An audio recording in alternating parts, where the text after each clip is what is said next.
women's wrestling talk, so congratulations on retaining. We talked about this yesterday, about Jade coming back, and we got to speak to Jade a couple weeks ago, and she said that she speaks to you, TK, very often.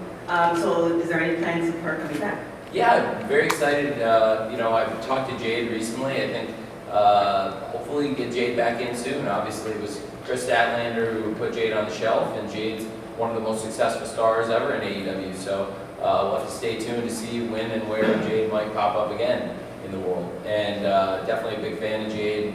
And she put together one of the most dominant runs ever. It was very fitting that she was stopped by one of the top stars in AEW, and now Kris has gone on to carry the TBS Championship, only the second person ever to carry the TBS Championship, and it's very fitting, a great championship that's had two great champions now.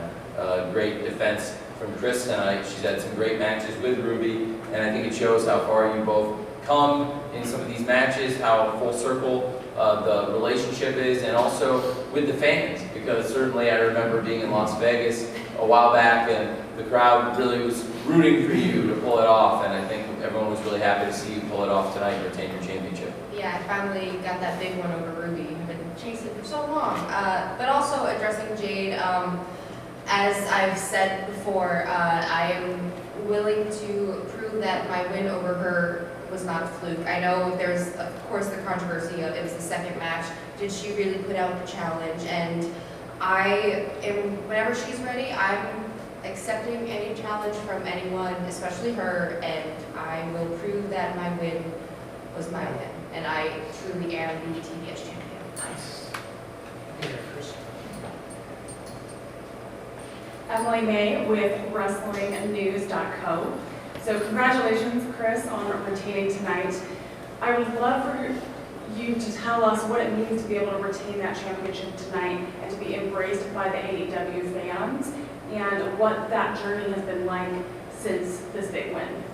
It's always such a special feeling to, one, just be a part of such a big event such as All Out.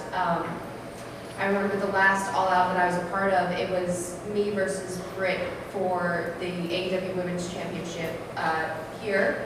I believe it might have been the Now Arena though, but it was here in Chicago, and I did not come out on top, unfortunately. So to be able to walk into a pay-per-view match, the same pay-per-view All Out in Chicago with the title, and then keep it, it's just like, okay, I'm here, I'm really doing it. And especially after, the double knee surgeries, to be able to go out there and do what I do and to not be worried about my knees, to not have any fear, and to only have to worry about making sure that this comes home with me.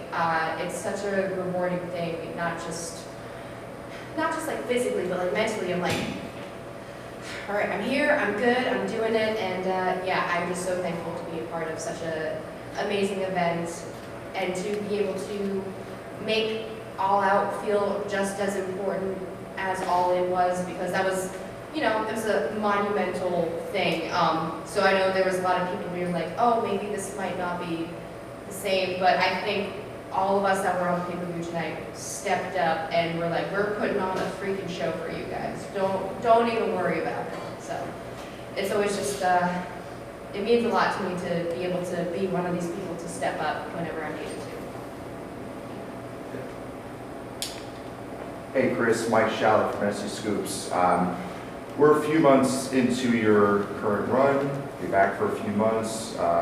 Only had a few matches since then. So do you feel like you're fully back in terms of like in the groove of getting all your reps in and feeling like you're kind of, are you feeling like you're at peak form, or you feel like you're still kind of getting your sea legs under you?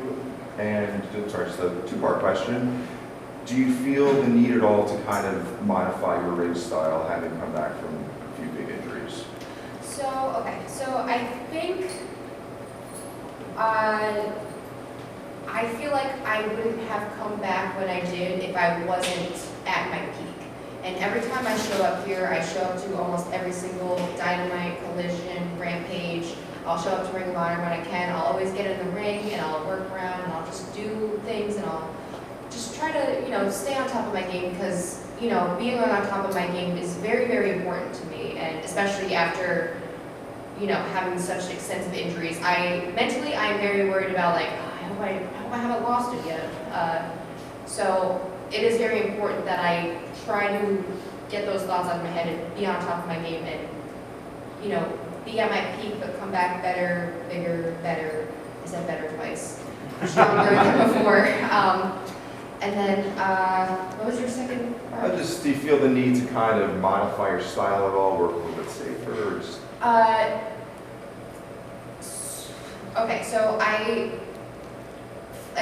would not have come back if I couldn't do everything that I did before. And I know we've seen me do the tombstone, we've seen me do the 450, and I know people worry about me, but I would not be back doing what I do if I wasn't ready to. The only thing that I at least try to be conscious of is to not wrap my legs around someone's neck and cut their head off, because I don't think that make good TV. So I try to, keep people's heads on at least. We'll save that one. Kevin Callan with Sports Theater Wrestling. Obviously at All In, something that got people's attention before the show was even on the air was the presence of Mercedes Mone. Yeah. Big superstar in pro wrestling. A lot of people have been anticipating her coming to All In Wrestling. You were a champion. Obviously that would make you a little bit more of a target if she did show up. And how do you feel about that, and how does the women's locker room feel about the possibility of her joining the company? I think the women's locker room is always ready for a challenge. We're willing to accept anybody that wants to step our way and put us to the test. And as a champion, I know that there's always a target on my back. And if she wants to step up to me, I'm ready for her. I'm anytime, anywhere. That's what I want. That's what I do. 2 more questions. Corey Lee with the Wrestling Observer. How are you doing today? I want to ask you about your feelings on the main event, especially with Orange Cassidy losing the international title, but also the fact that you guys were in basically his entrance and then also coming out there at the end of the show to kind of give him props and basically just talk a little bit about your relationship with Orange, basically working on the indies and then coming up to this point where he's in the main event of one of the biggest shows of the year against, I'm probably going to say, the MVP of AEW since its birth would be Jon Moxley. So, like I said, do you have any thoughts on that? And look forward to hearing your answer. Thanks. I have a lot of thoughts. If it weren't for OC, I would not be half the wrestler that I am today. I owe so much of everything I've ever done to him because sure, we wrestled a few times on the indies and we were friends, but it wasn't until we both came to AEW that we really became best friends. And he always checks on me, I always check on him. We truly have each other's backs. We really are best friends. We travel, we hang out together. And it was emotional walking into that, seeing the state that he's in, seeing what he was about to get himself into. And I think at the end, after everything had went down, all of us, me, Trent, and Chuck, we were all standing in there about to cry, like about to hug him, and we were all like trying to hold back tears. So they'll probably be mad at me for saying that we were all about to cry, but I was about to cry, and we all love him, and we were telling him how much we love him. He's truly best. I'm getting Last get it question. together. Last question for Kris.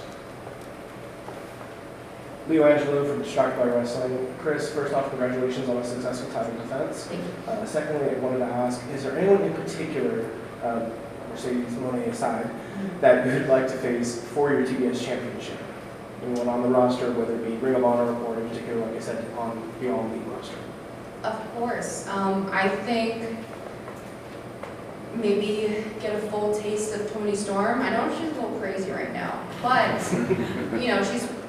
she kind of went crazy after losing a title. I'm sure she showed up tonight, so no doubt in my mind she might be having her eyes on my belt. And if we get a chance to settle that, I would love to do that. Saraya is another one. Get a full taste of that. That'd be a wild champion versus champion thing. You never know what might happen with that, but that would be a really cool thing to see, who's the top champion there. When she eventually returns, Jamie Hayter, I have so much love for her. I think she's incredible. Willow, just let me wrestle everybody. So I'm just gonna list the entire roster, but yeah, I want to wrestle every single woman that we have here. Truly. Thanks, Chris. That's it.